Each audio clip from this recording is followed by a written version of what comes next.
Hey, welcome back to Tavern Take 5. I am Gayla, aka the Awkward Introverted Therapist, and we have Winter, Registered Dietitian Extraordinaire. Thank you for joining us today. Thank you for having me. I'm glad to be here. All right. So what are you talking about? Thank you for being here. This is you. This is you. Well, thanks for taking the That's like time out. right.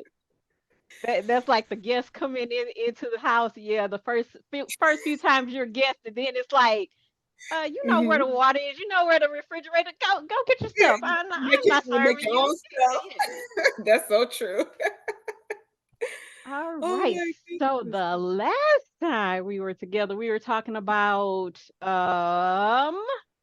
it just went out of my head. We were talking about We were dang it. talking Oh, about vitamins because yes. you did the quick total thing, the total Hmm. as total cereal as a Yes. multivitamin option, and not a lot. I'm pretty sure a whole lot of people didn't know that, but saw some comments where they were like, "That's a good tip." Hmm. Hmm. And we mentioned that we would hit cholesterol with it being Yes. Valentine's Day. See the kind of Yeah. heart in the background, the Yeah. heart. So Healthy talking heart. about heart health. So let's get into it. Yes, I'm excited about this, especially with Valentine's coming up. So let's start with the fun stuff first. So let's talk about the chocolate, right? Because this was a discussion that we were having. So we were talking about milk chocolate, um, regular chocolate. I'm sorry, white chocolate, and then we were talking about dark chocolate and what's good for your health. So first thing we want to touch on is the white chocolate. Okay, so y'all know that's not real chocolate. That's not real Yep. chocolate at all. It's just cocoa butter, sugar, whatever other ingredients they want to put in there. But it tastes so good, especially when it's dipped in strawberries. I'm like, I love me some some dipped strawberries with white chocolate or even bananas. I don't know what it is about that, but it tastes Mm. so good. But y'all, that's not going to be your healthiest option available. So then moving on to milk chocolate, which I'm still a fan of because I eat me a Snickers every chance I get. That's my favorite candy. Mm-hmm, So mm-hmm. with the milk chocolate, it's a little bit more healthier because it does have cocoa in it. It's a certain amount of cocoa that you have to have in your chocolate for it to be will have heart benefits because of the antioxidants in it. Mm-hmm. So when you talk about the milk chocolate, it only has about 10% cocoa in it. But Uh, get this, y'all, it's 600. Well, the standard bar is about 600 calories. 600 calories and about over 40 something grams of sugar. So, that's not going to be your healthiest option. But again, it tastes good because, they add all that sugar in it because cocoa naturally is very bitter. Like if you had true cocoa, you probably wouldn't like it at all. And then getting into your dark chocolate, which are actual dark chocolate, that ranges with 70 to 85% of cocoa in it. And, it has 24 grams, I want to say about 24 grams of sugar and then 600 grams of I'm sorry, 600 calories. So when it comes to that, it's kind of like, yeah, it's supposed to be the healthier option, but is it worth the calories? I mean, some people might find it worth the calorie load. I think it is. So my aunt Joan, growing up, we were the chocolate lovers in the family. So she introduced me to the dark chocolate. I mean, she used to make this Mississippi mud at holidays, and oh my God, it Oh. was so good. Mississippi mud pie. I missed that as a vegan. I haven't tried it yet, but I am going to try my hand at making a vegan option of that. But yeah, Mhm. she started as she got older, she started getting more into those darker chocolates. And I was like, Yeah. that higher percentage, I was like, oh, I need some more sugar. Because it's bitter, right? Yeah, It's not the same. but I can appreciate it a little bit more now. And the fact that now I can't even have the regular dark chocolate Mhm. because it's vegan. Mhm. But yes, there have been some saviors coming around with the vegan chocolate. So yes, You yes, think it's I'm worth gonna yes, it? yes. It's all of preference because like I said, so the healthy part of it, the part of it that you see research and they talk about the healthy heart health is because of the flavonoids, which are antioxidants, the same that you find in your vegetables and your fruit, and that's what's actually good for your heart. But, there's always controversy with research. So, some of the research that I was looking at when they would see how it would help decrease like your bad cholesterol, your LDL, and things like that, and help with your heart, it was chocolate given with almonds, right? And Mm, so, when they took the almonds away, they saw that the cocoa didn't have the same effect on heart health and cholesterol, oh, lowering the LDL as it did when the almonds were in effect. mm, So, there's always a little controversy, but if you want something and you want to opt for the healthiest option, because we know as humans everything that we put in our body is not going to be healthy. Right? So if you want to opt for the healthier option, opt for it. Me, normally I stay with my milk chocolate and I stay with my white chocolate because I'm like, I'm just gonna have a little piece, a little portion. I'm like, I'm not gonna deprive myself. Life is way too short and I'm gonna enjoy it. So absolutely, if I'm absolutely. being, you're right, balanced overall, because we have this thing in the dietitian field when we do meal planning for calories and stuff like that. We have like these extra calories, like these outliers every day that you get, and it's like you can do whatever you want to do with that. And I tell people, instead of having a cheat day, which can totally get you off your lifestyle change, just Mhm, use those little throwaway calories or extra calories on something that you want. If it's cheesecake, if it's whatever, get you a small portion of it that fits within your calories, eat that, and that way you don't feel like you're depriving yourself every day. Every day you're going to get at least something out the day that you want. So yeah. mhm. Yeah, that's cool. Yeah, the whole little, yeah, versus the cheat day where you're looking forward to this one day. And for some people, they get in their mind, this is my cheat day. So every single meal is going to be a cheat meal Right. versus maybe one, like at lunchtime, you have a piece of cake or what have you, versus, okay, I'm going to have the pancakes with the whipped cream and the powdered sugar in the morning. I'll put a little fruit on top. And then Yep. for lunch, I'm gonna have that big piece of cake and the ice cream. And then for Yep. dinner, and then so yeah. Yeah, I And those totally calories can get agree. real high. All those calories you burnt during the week don't matter when you're eating like that on your cheat day. You know Right. what I mean? And we had that little discussion about how many calories it takes to burn off a pound. Oh, that So hurt my heart. Let the people know, because that I was like, oh, 3,500 calories, y'all. 1 pound is 3,500 calories. Now, if you want to try to get that down in a week, normally you want to try to do that through diet and exercise, what you burn versus the deficit of calories that you're putting into your body. But also know when you're exercising, you do have to take in a bit more calories to account for your energy, for your exercise, which we can do a whole nother video about that too. I could get into right. detail on that, but yeah, it's a lot that goes into it. And then sometimes I know people are like, well, I lost this many pounds within the first week. Trust me, it was water weight. It wasn't fat. Mm-hmm. Most of, maybe 1 to 2 pounds, because that's what we recommend normally. 2 pounds at the most to be lost every week to have a steady weight loss where you won't gain the weight back. Maybe a couple of those pounds were 2 pounds. And you also have to think, the larger you are, as far as your weight, the more water weight that's going to come off within that first week. So you see some people, I lost 7 pounds. It was water weight. Mm-hmm. Mm-hmm. So yeah. But yeah, I'm sorry. I got you all off track with that because I was like that piece, and yeah, that just sends me down a slippery slope. But we were talking about cholesterol. Let me Yes. bring the people back to yes. Yeah. I'm sorry. No, you're fine. So, okay, so let's talk about cholesterol, y'all. So, we're going to drop some nuggets right here. Okay, so first, starting off with cholesterol, I want everyone to know cholesterol is not bad. It is not bad. Your body needs it to function. So, what I want to tell you is your body, and by your body, I mean your liver, actually creates all the cholesterol that it needs to function. And cholesterol is used for the cell membranes, cholesterol is used in production of vitamin D, hormone, everything is used. So your body creates all that you need. So any additional cholesterol that you are taking in, or should I say, any additional saturated fats that you're taking in to increase your cholesterol is not needed. As like we were talking about the vitamins and minerals and stuff, how your body will excrete the excess. When it comes to cholesterol, not necessarily. It just kind of like floats around in your body, and then it builds up plaques in your artery and things like that. Mm, So then let's talk about total cholesterol. So total cholesterol is your LDL, which is your bad cholesterol, your HDL, which is your good cholesterol, and it makes up a small percentage of your triglycerides, which is Okay. fat that your body uses for energy. So that's what your total cholesterol is made up of. And those are the three different cholesterol components that you have to be concerned of.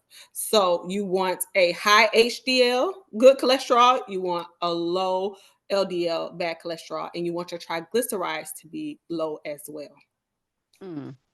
Yeah, the Mhm. HDL, I just remember that because I HDL high, that's hallelujah high. That's what I want. I High. like So that. that's how I remember it. And it's That's like the smart. level, yeah. So you don't get them flipped around. That's Mhm. very, very, very smart. And so with your HDL, the type of foods that you want to be consuming are your healthier fats. So you want to be consuming like your avocados, your almonds, anything that's a healthy fat, that's what you want to consume for your HDL. For your lipoproteins, your LDLs, you want to eat foods that to lower them, basically not high in saturated fats, honestly. So you want to kind of stay away from your animal fats and things of that nature, or your trans fats and stuff like that, to keep that on a lower scale. And I know we were just talking about being vegan.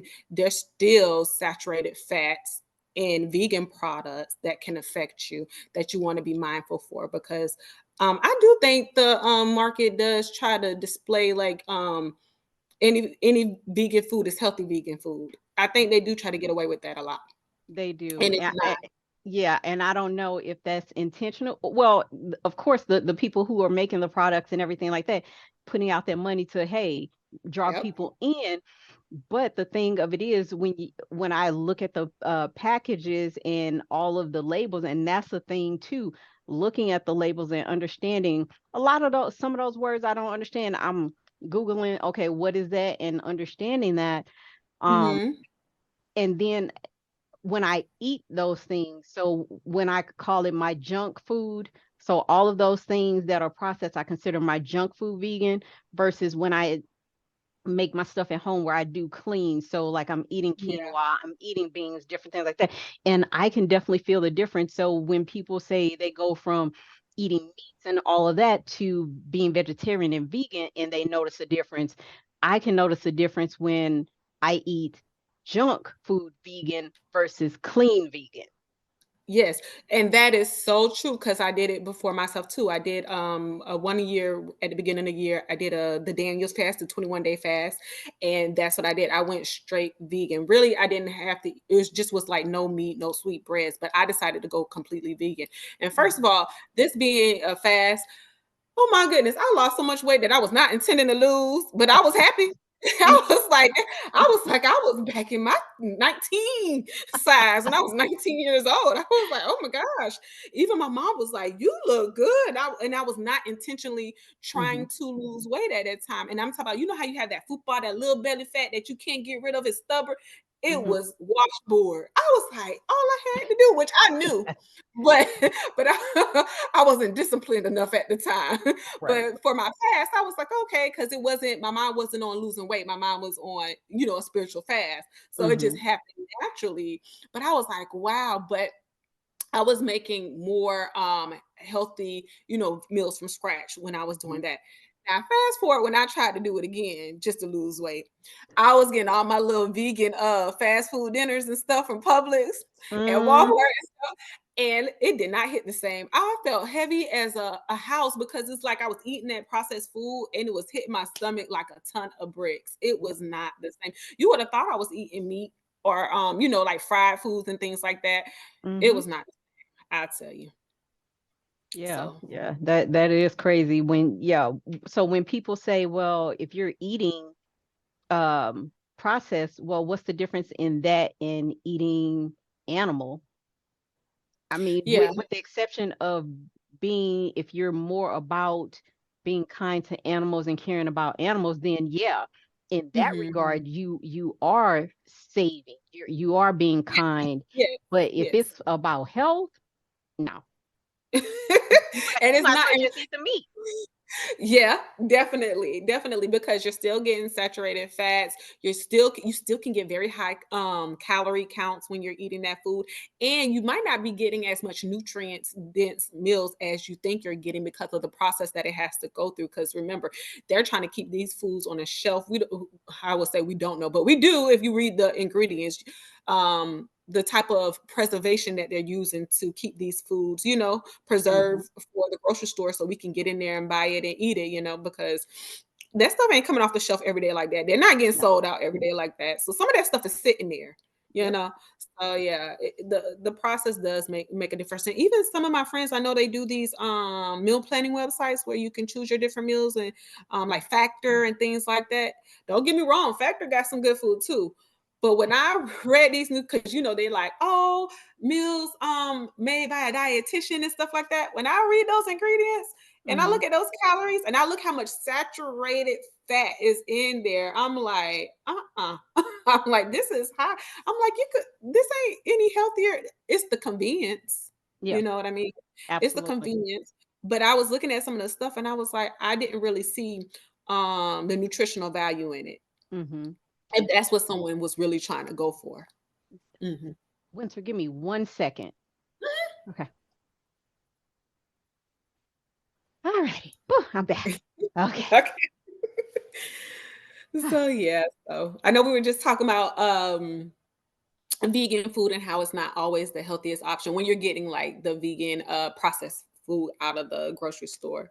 Or, Hmm. I've never been to a vegan restaurant. What's been your experience with that? Do you feel different when you eat at the vegan restaurants? Oh, absolutely. Unless, again, it's about what they make. So if they make the products to where it's clean, to where, like if it's a burger Mhm. and it's a black bean burger and maybe they Love use those. brown rice, veggies, different things like that. Mhm. While it doesn't hold up like a regular burger, it breaks out, but the flavoring and everything is great. But Mhm, mhm.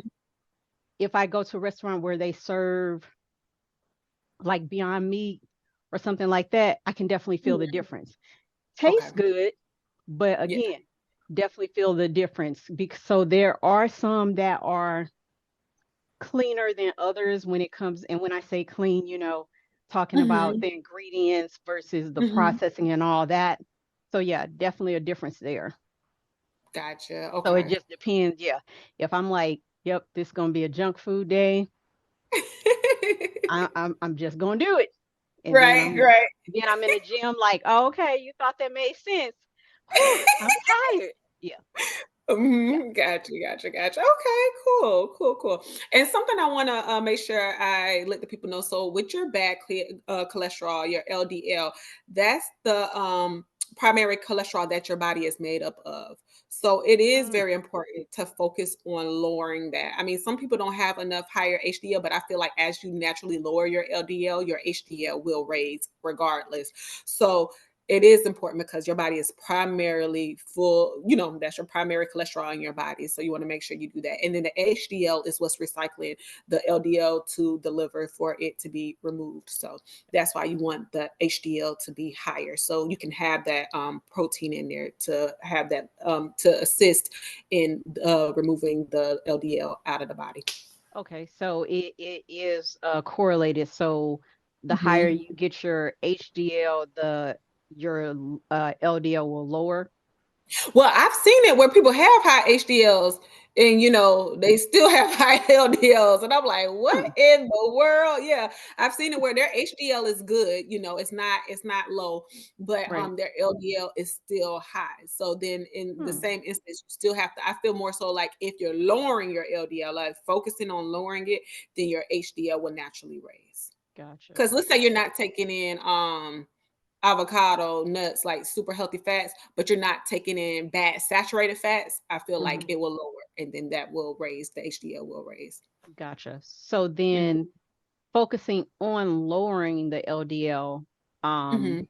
how how does one do that, especially when you're talking about um that comes from animal fat, and if a person eats beef, chicken, and all that, how does that work? So you need to look at your cuts of meat. Sorry, y'all, I'm talking too fast today. So you want to eat leaner meat cuts. So when you have your chicken, making sure you're taking the skin because the saturated fat is more in the skin of the chicken. So taking the skin off, you can bake it. You can do some air fried chicken. I just did that the other day, which was really good. So you know. You can even saute it on top of the stove. And then when it comes to your beef, you want to get the leaner cut. So the marbling, make sure you're getting it with less marbling in it. Make sure you're cutting the fats off of it. I love marbling, but it got it got to go because it keeps your steak moist. I'm like, who wants Uh-huh. to try rubbery steak? So you got to have a Mhm. little marbling in it, but just don't have too much fat in it. When it comes to Mhm. your pork chops, and that's another thing we can talk about on another episode, but when it comes to your pork chops, because people think pork is like super bad for you, but is you can get non-cured pork. And when you get non-cured pork, then you don't have to worry about all that heavy sodium and things like that. It Mm. won't be salty like the cured pork, but and it's healthy. And just making sure you cutting off the pieces of fat of that. And Mhm. then you can definitely eat yourself some fish because you don't have too much saturated fat with the fish at all. And then is also you can do, sorry, it was something else I wanted to touch on with the lean cuts of meat. But I said beef, chicken, steak. It was something else. I forgot what it was. Shoot. If it comes back to me, I'll mention it. But yeah, Was it fish at all or anything about fish? No? no, it wasn't fish. It was something else after I was saying about the pork, how you cut off the pieces of saturated fat. And I forgot what it was because it was something else I wanted to touch on that had saturated fat that you can have removed. But just making sure, it's your ground meats. Sorry. When you get your ground meats, you know how you see the fat percentage in it in the Mhm. ground beef? Making sure you get the lower fat percentage in the ground beef, how it tells you meat versus fat. That So just get the lower fat percentage. gotcha. Okay. Yeah. And then, So, your normal stuff, exercising, not smoking, lowering your drinking. Yeah, things like that. oh, how does drinking uh correlate or play into your LDL? So that's the thing too. It's always mixed. I read mixed research because I've always learned in school that hey, taking in less alcohol and taking in, and not smoking. So some of my research I really couldn't find anything on alcohol, to be honest with you. And Mhm. when it came to smoking, I saw that they were saying that the smoking makes the LDL cholesterol stickier, and it makes it want to adhere into the arterial wall more. But Mm. it also says that the smoking can damage the arterial wall, kind of making it weaken and kind of making like impressions in it, which then makes that LDL wants to stick to those impressions and weaken it. So, and then I read other research that they're like, no, it has no effect on it. So that's something I'm Hmm. iffy about. I want some solid research that I study that say before I can say, yeah, that really works. But I think what it is commonly seen that a lot of people who smoke might also deal with those issues as well. You know what I mean? They Gotcha. deal with Yeah. the cholesterol and even the other things like diabetes and stuff like that. I think it's just kind of Mhm. like so they're trying to correlate them together. Got it. Okay. Mhm. Yeah, that makes sense. But as far as that research, good luck because it's always you find something to corroborate what you're looking for. If you Mhm. search just as hard for something to go against it or refute it, you can find that. So it's like, I know it's so tough, and it's crazy because now that you're out of school, and I've been out of school for years now, and you're not textbook, right? You're not taking a test. It's not textbook answers anymore. It's like real life stuff. I don't want to tell my patients certain things, and then they're like, "Oh, okay, that makes it." And child, that's of the book of winter. That ain't the book of nothing else proven at all. you know and certain things you can't prove, but you know that they work. I know when I used to be in the field and I would be taking care of patients with wound care. And I'm sorry, y'all, I'm getting off a little topic, but I would give them zinc to help with their wound healing. And every patient that I did the zinc and I did my whole routine with them, they would heal faster than my patients who wouldn't take zinc. And it was funny because research said that that is an outplayed practice and that it really doesn't show any health benefits and this that and the third, but all I know my patients was healing, so they were mhm, getting it. And as long as they weren't showing any issues, and zinc is one of those minerals that you can only give for a certain amount of time because you don't want it mhm. to build up in a system. I'm like, we're good. Mhm. they were happy, I was happy because I'm Right. like, elderly patients, it takes them longer to heal. So yeah, so same thing with all this stuff. It's tough, Mhm. but if I find Absolutely. something, I'm gonna let y'all know. All right. And let's see, it was okay, so we hit on the chocolate LDL. It Yes, was something else that we were going to talk about. genetic conditions. Yes. Okay, y'all. So FH, familiar hypercholesterolemia. I got it the first time. Ooh, that's a mouthful. It is. It is. It's a genetic condition, which basically it affects the way that your body processes LDL. And so basically with that, that's a condition where you're going to overproduce bad cholesterol, and you have to, be seen by a doctor and be given medication for that, because at a young age you can be diagnosed with heart disease and other things that can affect you. So that's one of the genetic conditions, and it's two different types. It's a homozygous and a heterozygous. And Mhm. so you fall into one of those two categories. Other things that can also increase your cholesterol levels are different type of medications. So medications for depression, birth control, beta blockers, those type of medications can also, and diuretics. Diuretics can Mm. also affect you you having higher levels of cholesterol. Mhm.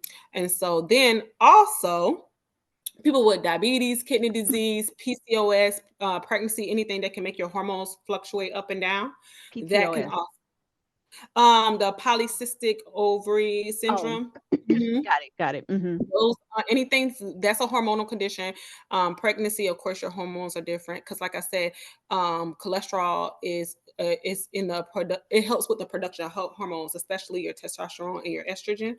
So Mhm. those type of things can cause you to also have elevated cholesterol levels as well. And so normally, when your cholesterol levels are elevated, the general public does not always try to control it via what they intake. Even if they're exercising, even if, let's say, they stop smoking and stuff, they can still tend to have it, especially if you have a genetic condition.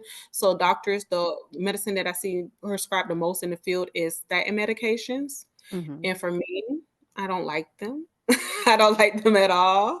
Medications, period, because the thing of it is, like you were just saying, some medications contribute to increasing your LDLs and all of that. So if you're taking a medication to help with your cholesterol, but then you see, okay, now you got to be mindful of, well, it could cause this, it could cause that. So yeah, Yeah, it's yeah. like I was reading an article where they were saying it's kind of like a trade-off. Like, do you take these other medications and it's like trade-off for your heart health? Like, let's say if you're a diabetic or you're something else and you're taking these other medications, or let's say you have edema and now you're taking diuretics, but it's a trade-off for your heart health. You know what I mean? Hmm. Like, what are you willing to do? And I've had people in my family, they take a statin, and someone really close to me too, and they were taking the statin medication, and then one day they went to the doctor, and the doctor was like, "Oh, and how's your diabetes?" And they're like, "I don't have diabetes." And then the doctor was like, "Yeah, you do. You have diabetes." And then like, and I'm like, diabetes, because last visit we did labs, you mentioned nothing of this. So Right. it's not like we missed this, because I go with them on their appointments. It's like we didn't miss this conversation, Right. especially me being there. I would have been like, what do you mean? And they were like, well, you're a pre-diabetic is what the doctor said. And so when he showed us the labs and stuff like that, I was like, okay, so what does this mean? And I was still in college at the time, and they were like, okay, they have to go on a pre-diabetic medication. And I'm just like, oh my goodness. And then through school, I learned, and this particular doctor actually told them that, with eating right and with exercise, that it wouldn't do anything, which I knew to be a story. Hmm. I'm like, they're not even a diabetic; they're a pre-diabetic. I know if you change your eating habits alone, that could probably get you off that medication. You know what I'm Hmm. saying? But as I learned in school, I found out that when you take a statin drugs, it puts your body into a pre-diabetic state automatically. It makes you have pre-diabetes. I promise you. Anybody taking a statin drug, eventually they're going to try to. And sometimes even before you become a pre-diabetic, they'll Hmm. just give you the pre-diabetic medication because they know that's a side effect. They know that's a That side effect sucks. of that it really does, and when I used to be in the healthcare field and I would see people on a statin and things like that, I'm like, I would always tell them, and see if you can get your medications adjusted, because I'm not a doctor, but see if there's another type of medication that you can take or whatever the case may be. But any of those statins is like almost guaranteed that you're going to turn into a pre-diabetic. And then hopefully you don't turn into a full-blown diabetic. And like I was telling you earlier, diabetes and high blood pressure is like the top two causes for renal failure. Mhm. And so, and it's sad because I had to work at a renal clinic before, and people like, I didn't know, I didn't know, they didn't know having a high cholesterol was going to lead to them being pre-diabetic, to lead to them being diabetic, to lead to them having renal failure, and now needing a kidney transplant. It like happened, boom, boom, boom, boom, boom. So That's that's what I awful. always tell people. See, and see if you could just honestly, if you don't have a genetic condition when it comes to your cholesterol and you're over creating cholesterol, then diet and exercise is the way you can get off those pills. And even if you feel like you can't get off those pills, you can get maybe a lower dosage of those pills, but you can get off Mhm. those pills. I wholeheartedly believe that. Right. And the thing of it is too, a lot of doctors, from my understanding, some programs are incorporating more nutrition education, but Hmm. previously, doctors going through nutrition wasn't a big focus. So there was nothing as far as um food being medicine. Right. They would too, from my understanding, and I remember this back in the day, it would be the doctors and the nurses being able to give nutrition, education other than Mhm. dietitian. And child, you couldn't tell them no nothing. Them old school nurses and doctors, forget about it. They know everything, how it works, and you ain't gonna tell them nothing. But I remember they would say they would get one nutrition class when they would go through medical school. They would have one nutrition class. But what I can tell you now is I don't know how much has changed, but the younger doctors that I work with, they Mhm. rely heavily on their dietitians. They're like, look, this is what's going on. Like, Right. fix it. Yeah, Yeah, they because like that's your scope, which is really nice because it is your scope. And so it's like I would never tell someone to do opposite of what their doctor did tell you to do, but we're all an interdisciplinary team. So we should be working together for the better of the patient. So yeah. absolutely, yeah, yeah. The thing of it is the pharmaceutical injury industry, that's a moneymaker. Definitely is. Mhm. However, um, your health is your wealth. So if Yes. you take care of it, and if food can be your medicine, and that's something natural that you don't have to worry about so much. If you take this, then you're going to end up having to take this to address the issue that this medication caused. And so, yeah, I just, yeah, I'm a big proponent on food as medicine. So, Yes, it definitely is. And don't get me wrong, I know sometimes um medications are necessary, mhm, and I understand that, but everything that you have in your power that you can do for yourself to keep yourself healthy, then that's what you should really honestly do, because you only want to depend on it as more so of a last resort, not, oh, well, I could have just did that myself, and right, then create more health problems for yourself. So yeah. Yep, yep, yep. absolutely. Do we have anything else? I don't think so. We covered the chocolate, we covered the cholesterol, we covered all the elements in the medications. I think that's it. I think Okay, that's it. cool. Well, I will say, not as a professional in that regard, but going back to one of the last things I just said, Mhm. food can be your medicine. The thing Mhm. of it is, but definitely working with your doctor. Don't take what you see here or here and take that as the gospel for everybody, because Right. there's no cookie cutter for everybody. Everybody is an individual. Their bodies work differently. So yeah, definitely working Yeah. with your doctors, but also talking to your doctors to see what their thoughts are on you working with a registered dietitian, and Yeah. getting that information and getting that knowledge from a professional when it comes to the food portion or the food aspect of your health. Definitely agree. Definitely agree. Because, like you said, it's no cookie cutter. You really need to have an in depth assessment done to see what's going on with you. The whole point of a dietitian is to make it a specific, specialized plan for you. not to, you know what I mean? Just, oh, because you could get anything off the internet. You could get Mm, anything from anybody absolutely. or advice from anybody. You know, this is just us having nutritional discussions and things like that, and not to be taken as, okay, this is my prescription or this is the direction that I should go. But to get you thinking, like, oh, okay, you know, what can I do for me? Let me consult with my doctor. Let me see if a dietitian would be good for me. Definitely. And then you can get that personal plan for you that will work. Definitely. Well, we covered it. Hope this kind of helps everybody as they go through the week cruising for that um Valentine's Day, your chocolates, your Valentine's Day dinners, all of that. Mhm. So taking that piece into consideration. Mhm. That's all we got. I'm Yeah. Gayla, aka the Awkward Introverted Therapist, Winter Registered Dietitian Extraordinaire. Thank you for joining us, and we will see you again. Tar- Bye. Taryn, take 5 out.